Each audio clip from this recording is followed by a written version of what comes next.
कौसल्या दशरथ के नंदन, राम ललाट पे शोभित चंदन। ना होता सोशल मीडिया तो राहुल गांधी को भी भारत रत्न मिल जाता। आजा दिल्ली, आजा यूपी, आजा हरियाणा, आजा राजस्थान, आजा, कौन पूछ जाओ वैसी ने। गांधी जयंती की छुट्टी रद्द कर दी जाए, लेकिन हमें प्राण प्रतिष्ठा दिन छुट्टी मिलनी चाहिए। तो उसकी स्टेज पर पाकिस्तान के नारे लग गए। आज भी वही कहानी इनकी चली विपक्ष की। कुछ लोग उनकी ये भी कहते छोटे भाई पैजामा बड़े भाई का कुर्ता पहनने वाले कहानी। 22 जनवरी राम मंदिर का उद्घाटन होने जा रहा है। उधर से हैदराबाद से ओवैसी साहब ने बोल दिया है कि अगर ईद का छुट्टी कैंसिल होता है तो राम मंदिर के जो उद्घाटन है उस दिन छुट्टी क्यों दिया जा रहा है। ये जो ओवैसी जी ने स्टेटमेंट दिया है इसके ऊपर आपका क्या मतलब थॉट है, क्या टेक है आपका? सर पहले तो राम मंदिर प्राण प्रतिष्ठा है 22 तारीख को, और कल मूर्ति विराजमान हो गई है, अभी ढकी हुई है। 22 तारीख को सभी लोग उसके दर्शन कर पाएंगे। तो एक छोटा सा 2 लाइन के भजन में सुनाना चाहता। कौसल्या दशरथ के नंदन, राम ललाट पे शोभित चंदन। रघुपति की जय बोले लक्ष्मण, राम सिया का हो अभिनंदन। अंजनी पुत्र पड़े हैं चरण में, राम सिया जपते तन मन में। मंगल भवन अमंगल हारी, द्रभु सुदशरथ अजर बिहारी। तो जैसे मंगल भवन अमंगल हारी, तो मंगल हो मैं आपको बोलना चाहूंगा आपने बहुत अच्छा गाया, सही में। मंदिर में प्राण प्रतिष्ठा हो रही है। जिसका जिसका अमंगल है सबको भगवान हरे, सबको सद्बुद्धि दे। साथ ही जो ऐसे साहब है उनको भी सद्बुद्धि दे। हालांकि वो एक अलग अपने मजहब को रिप्रेजेंट करते हैं, इस वजह से उनको वोट बैंक अपना दिख रहा होगा कि अगर हम आज भी वो राजनीति ना करें तो उनको कौन पूछेगा। सिंपल सा लॉजिक है। आज अगर वो बयान ना देते तो आप हमसे ये सवाल ना पूछते। तो उनकी राजनीति उसी दूरी पे चल रही है। हालांकि अगर हम दिखाएं आपको तो एक आम जनमानस की भाषा है। हमने भी ऑलरेडी अपनी कंपनी को, मोदी जी को और राष्ट्रपति जी को ऑलरेडी ट्वीट कर रखा था कि भले गांधी जयंती की छुट्टी रद्द कर दी जाए, लेकिन हमें प्राण प्रतिष्ठा दिन छुट्टी मिलनी चाहिए। ये हर आदमी के आस्था का अपना विषय है। जिसको जिसको जो चाहता है किस दिन उसको उनको हमने बोला था कि आप कह रहे हैं दिवाली आप मनाइए, आप कह रहे हैं कि आप दीप जलाइए, लेकिन कैसे जलाएंगे जब आपके पास छुट्टी नहीं होगी। बोनस तो हमें चाहिए नहीं, लेकिन छुट्टी तो चाहिए। आदमी सुंदरकांड करेगा, नॉर्मल कोई भजन गाएगा, तो लोग इकट्ठे होंगे, आएंगे, रुकेंगे। संडे मंडे को पड़ा तो संडे को जो आएगा आदमी वो रुकना चाहता है, उसको भी एक अलग माहौल मिलेगा। बिल्कुल राजनीति है, उसके अलावा कुछ भी नहीं है। राजनीति के अलावा कुछ भी नहीं। ईद जिसको जो मनाना है, अगर हमारे कॉलेज में, हमारे ऑफिस में जो बंदे होते हैं उनको उस दिन पर्टिकुलर छुट्टी मिलती है। ऐसा नहीं कि सामाजिक सबको मिले ही जरूरी है। अगर आप ऑफिस में काम करते हैं, आप पर्टिकुलर छुट्टी ले लेते हैं, आपको उस दिन की छुट्टी का पैसा आपका नहीं कटता। कोई भी मुसलमान भाई है जो हमारे नीचे काम करता है या किसी कॉलेज में भी करता होगा, उनको उस दिन छुट्टी मिलती है। अब ये कहना कि हमें काटा जा रहा है हमारी छुट्टी और बाकी लोगों को दिया जा रहा है, ये तो सरासर गलत है।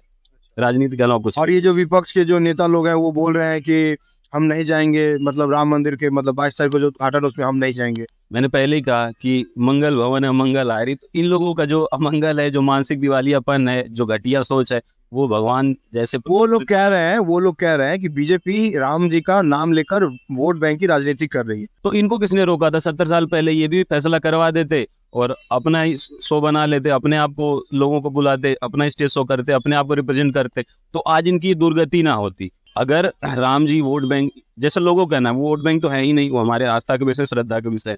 लेकिन अगर कोई पार्टी हालांकि सपोर्ट नहीं कर रही है, सिंपल सी बात है कि राम मंदिर न्याय तीर्थ ने उनको न्योता दिया। आज प्रधानमंत्री वो है, दूसरा कोई प्रधानमंत्री होता तो शायद वो जाता।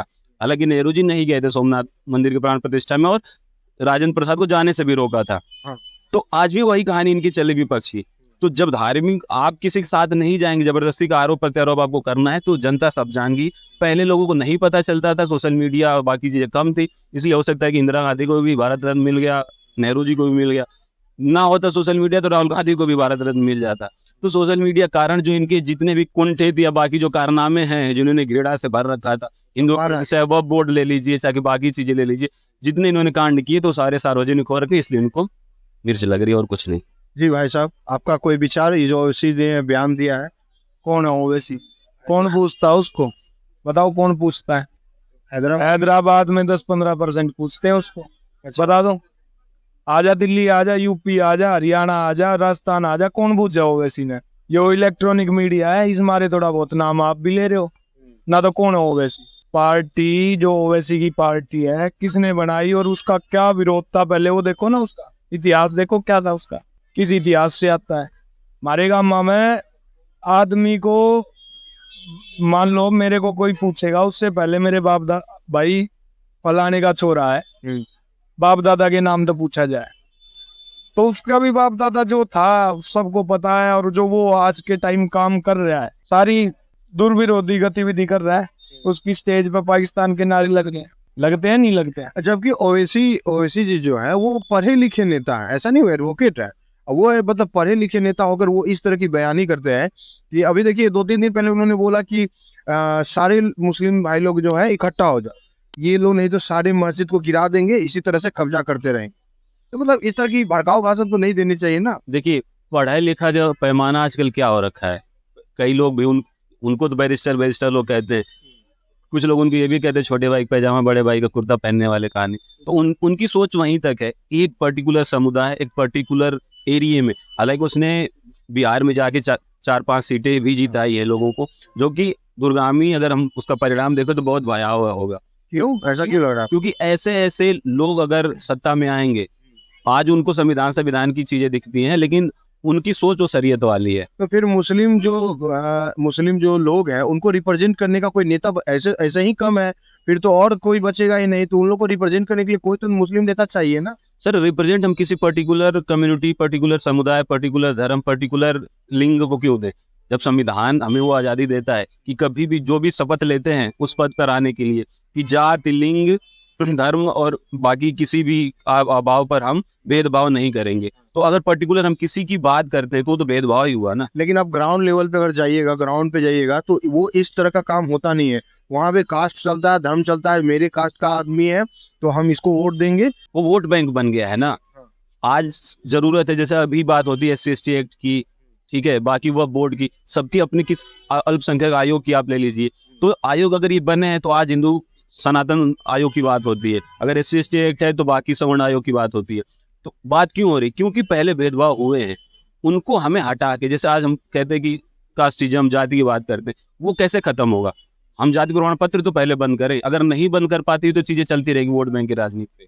हम पहले उसको बंद करें। जाति आपके पर्टिकुलर, जैसे हम कहते हैं कि धार्मिक हमारा पर्सनल मैटर है, तो जाति भी जो हमारी उस परिवार, शादी, बाकी चीजों के लिए है, उसमें हम देख लेख करते हैं। सपोज करिए आप अपने सिस्टर की शादी किसी अच्छे घर में ही करना चाहेंगे, अच्छे परिवार में करना चाहेंगे, वो उस तरीके से गोत्र और बाकी चीजें उनका जुड़ाव था। लेकिन इसका ये मतलब नहीं कि हम किसी को भेदभाव करें किसी के साथ। अगर हमारे देश में टैलेंट को बढ़ावा दिया जाता तो ये बाकी जो राफेल और बाकी जो बारिश खरीदनी पड़ रही है, आज ये नौबत देश की ना होती। दोस्तों, आप इस वीडियो के बारे में क्या सोचते हैं कमेंट सेक्शन में जरूर बताएं। और अगर आपको हमारा काम पसंद आता है, जासूस बाबा चैनल को YouTube पर सब्सक्राइब करें। धन्यवाद।